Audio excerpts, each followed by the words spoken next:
what the powers that be don't realize when they're constantly trying to push the price down, and they can't push them down any longer because in this case, gold and silver not only have positive fundamentals, but they're trading below the cost of production. They inadvertently create these massive long-term bullish patterns. This video is brought to you by Reluctant Preppers.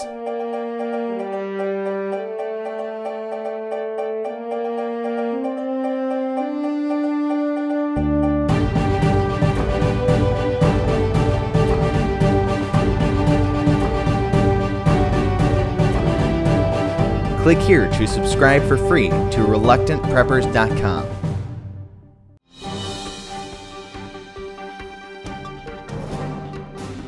Hey everyone, this is Elijah Johnson with financeandliberty.com, and back with us today is Andy Hoffman, the media director at milesfranklin.com.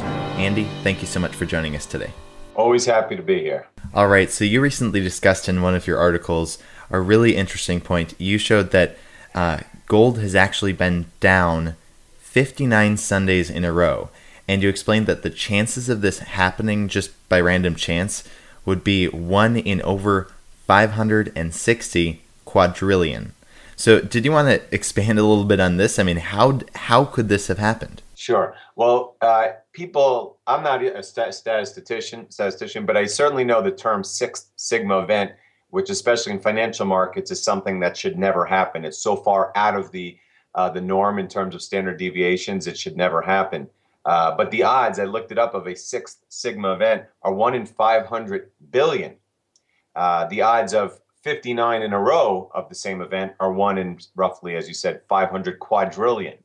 And when I said what you're talking about is what I wrote about years ago. Again, all these things that I talk about are things that we've been watching for many, many years. In this case, for close to a decade. You're talking about what's called Sunday night sentiment attacks, which I wrote about probably first in 2010 or 11. It simply means the cartel is trying to calm momentum as the week starts, because what you have is an ultra thin traded market before Asia even opens, when the West is still in their weekends. But if they leave it unchecked, you could see the prices go up pretty significantly.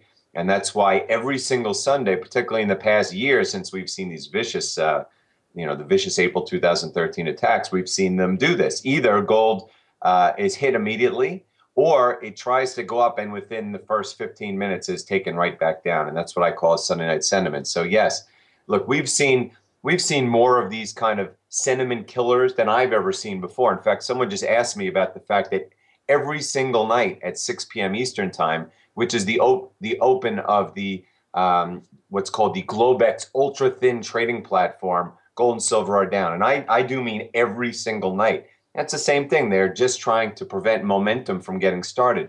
And when you consider the fact, per the Sunday night sentiments and what I'm talking about here, that gold is not only up this year about 8 or 9%, but it's the best performing asset class on the planet. It just shows you how desperate they are to prevent it from really taking off.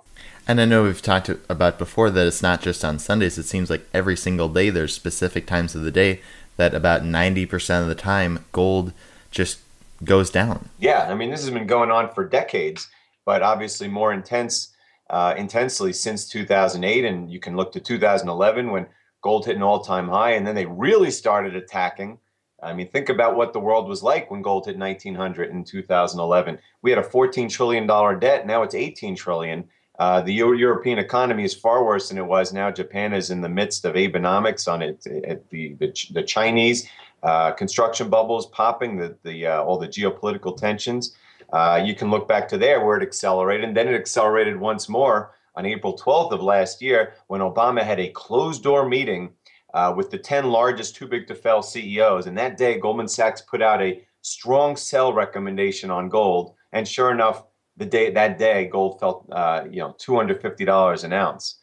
So you've seen stair steps higher in these attacks at the same times of day. I've been documenting forever. In fact, I wrote an article last week called "The Ultimate Gold Manipulation Primer," referring to things that I've been writing for years and what Gad has been talking about since the dawn of time. But again, you're seeing such a big separation now between physical and paper markets that it's inevitable with the fundamentals where they are and prices below the cost of production that something breaks. I mean, I noted today I put again that chart where since last April's attacks, April 2013, China, which, the Shanghai Exchange, which is by far the largest delivery exchange in the world. I mean, the amount that's delivered from Shanghai is so much more than COMEX. But they've lost 90% of their silver inventory, 100 million ounces. 900 million ounces has disappeared in the last year and a half. Whereas you've seen 50,000 new contracts worth $6 billion of naked shorting on the COMEX. So again, we're very near the end of this game, in my opinion. And what about silver? I know you recently said that although gold has been the best performing asset class in 2014, silver is actually the most oversold against the dollar in the last 15 years. Right. And that last statistic I gave you about the inventories was about silver versus silver shorting on the COMEX. Both you've seen the same kind of things, but silver is by far, the more undervalued asset because basically it's a much smaller market. So the efforts that are taken to not only keep it down, but to kind of vilify it, demonize it, make it look like it's this volatile, scary thing to own, have been off the charts. I wrote a piece called Irrefutable Precious Metal Manipulation Statistics last year, showing that really since last April and going up to now, you've seen on almost, I think it's on half of all trading days, a 2% intraday decline in silver to the point where 2% intraday decline. Silver, the Dow has not had one in that entire period. So it just shows you how intense the efforts are. Now, what you're talking about is a chart. Again, generally speaking, and Miles Franklin and me personally, I no longer believe in just about any charts. I was a classically trained CFA, on Wall Street for 20 years. I was a fundamental analyst, sell side, buy side. So, I know about these things. And after all these years of watching, I realized that charts, especially short-term charts, no longer matter because they're painted by the powers that be, and because desirable asset classes like stocks and treasury bonds are supported, while undesirables like gold and silver are attacked with paper. But you're talking about long-term charts that we put in. You really have to have subscription services to see some of these things. I've put up charts in the last few weeks that people have sent in that go all the way back to the us going off the gold standard in 1970. And you're referring to one that goes back to the beginning of this bull market at the turn of the century. And in both cases, you look at the technical factors, and they're so astonishing to look at. They're so overwhelmingly bullish. They're so incredibly oversold from an historical perspective, and on the verge of turning up in what would probably be an opposite and equal reaction of pretty powerful stuff right there. In your case, you're looking at a chart of silver versus the U.S. dollar index, but the same thing goes for gold, and the same thing, heck, it goes for mining shares if you believe in mining shares, which personally I don't, but many people do. So across the board, you're seeing this. And by the way, what I've written about many times before about these long-term charts is what the powers that be don't realize when they're constantly trying to push the price down, and they can't push them down any longer. Because in this case, gold and silver not only have positive fundamentals, but they're trading below the cost of production. They inadvertently create these massive long-term bullish patterns. They don't realize they're doing it until you look up and you see them. So again, to believe that a chart pattern that's lasted for 10 years or 20 years, or in some of these cases, 40 years, is not going to complete itself the way they normally do is naive, in my opinion. And speaking, you discussed a little bit earlier about the stock market and bond market.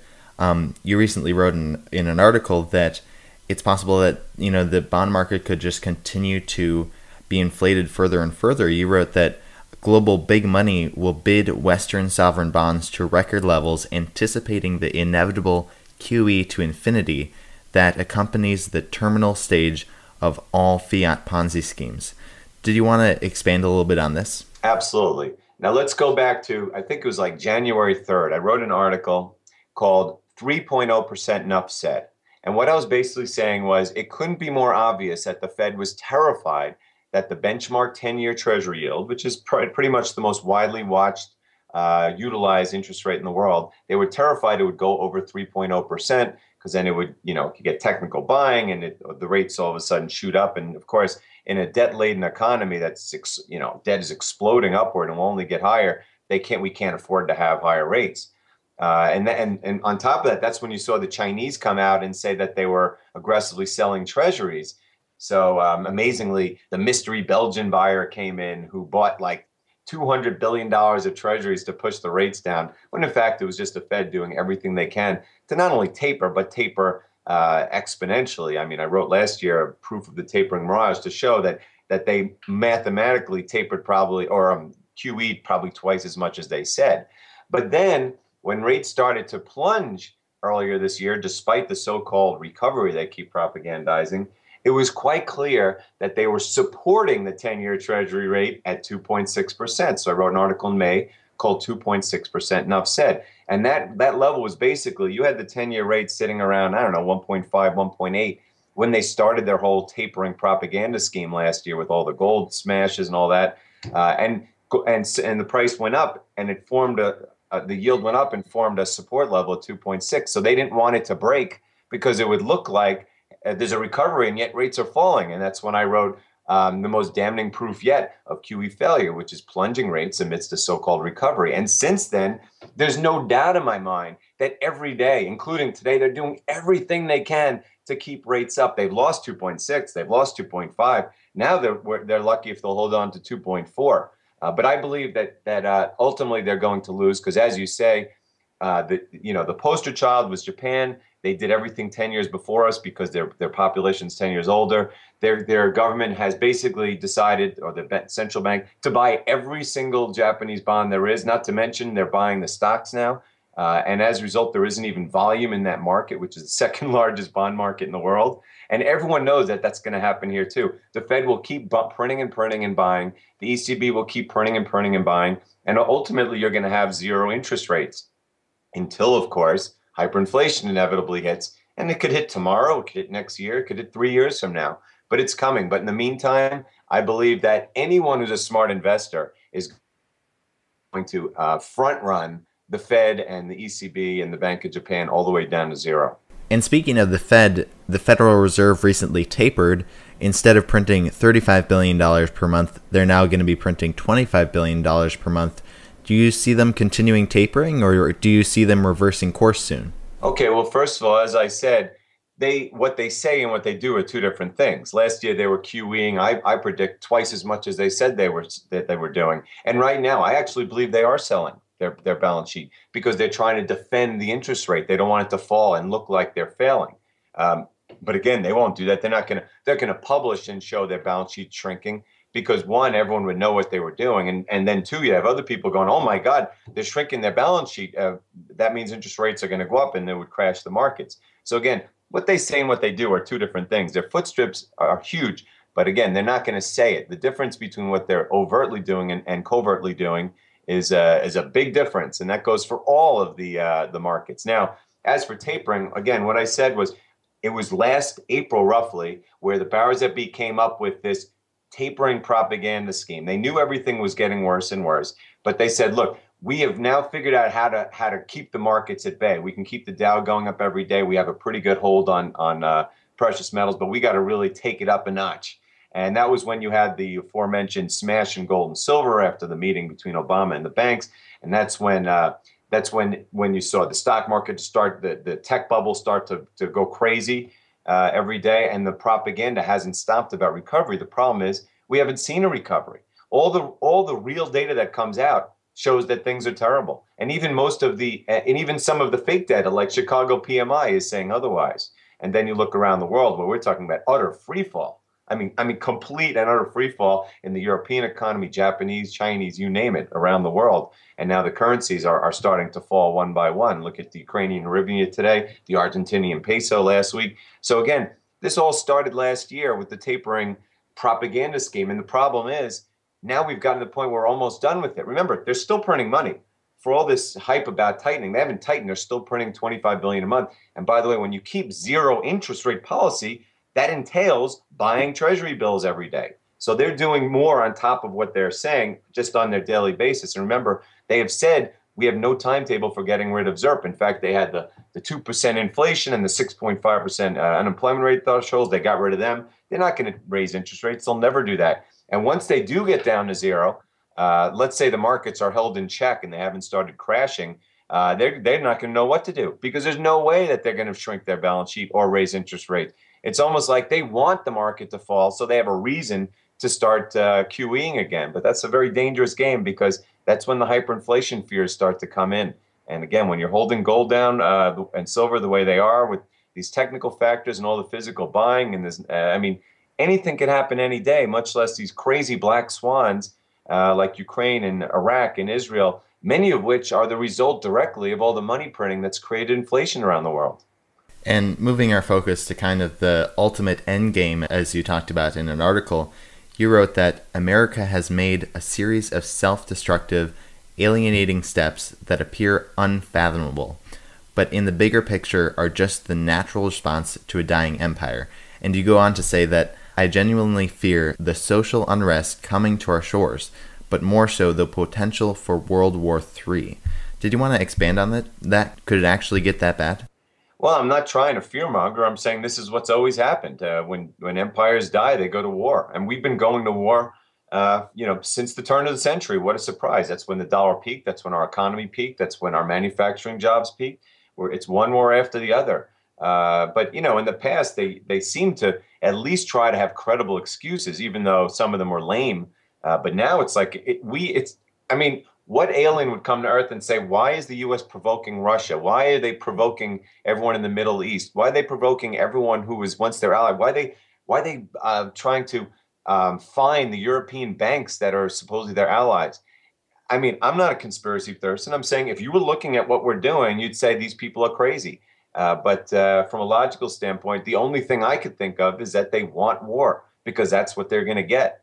And all I could say is I hope that it doesn't happen. But, I tell people to buy physical gold and silver and prepare in other ways, because, again, you prepare for the worst and you hope for the best. It's that simple. And getting into those other ways to prepare, because it seems like if it came to World War III, precious metals might not protect you completely. I mean, what other ways should people prepare?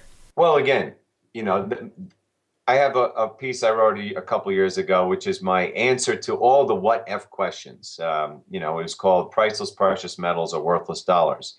Meaning, what if it's confiscated? What if there's war? What if the martial law? All these things. I mean, I don't know what's going to happen. If there is a World War III, I can assure you that precious metal ownership is not going to be on the top of your list of worries. But I can guarantee you this also: you're going to be thrilled that you have it instead of dollars. I mean, look, whether you survive or not is a mutually exclusive argument from whether you have wealth. And you may need the wealth for bartering, or you may be in a world where you can actually be relatively wealthy and get things done. But either way, it's all about doing what's the best possible situation for yourself. And if we have World War III, I can assure you, you'll be much happier having gold and silver coins than having dollars. Well, Andy Hoffman, thank you so much for joining us today. Before we let you go, are there any last thoughts you'd like to add? Sure. Just as I say every day in my daily blog, protect yourself while you still can. Give us a call anytime at Miles Franklin. We've been around 25 years selling precious metals. Our number is 800-822-8080, and you can always email me with questions at ahoffman@milesfranklin.com. All right. Andy Hoffman, once again, thank you so much for your time. Always a pleasure, Elijah. This video was brought to you by ReluctantPreppers.com. Click here to watch Reluctant Prepper's latest interview with self-sufficiency expert Joel Salatin, author, speaker, and full-time farmer in Virginia's Shenandoah Valley. In this interview, Salatin enlightens us on the self-contained home, what steps each family can take to provide their own water, food, and energy while enjoying time together. Click here to subscribe for free to FinanceAndLiberty.com and also our sponsor, ReluctantPreppers.com, helping you be aware and prepared.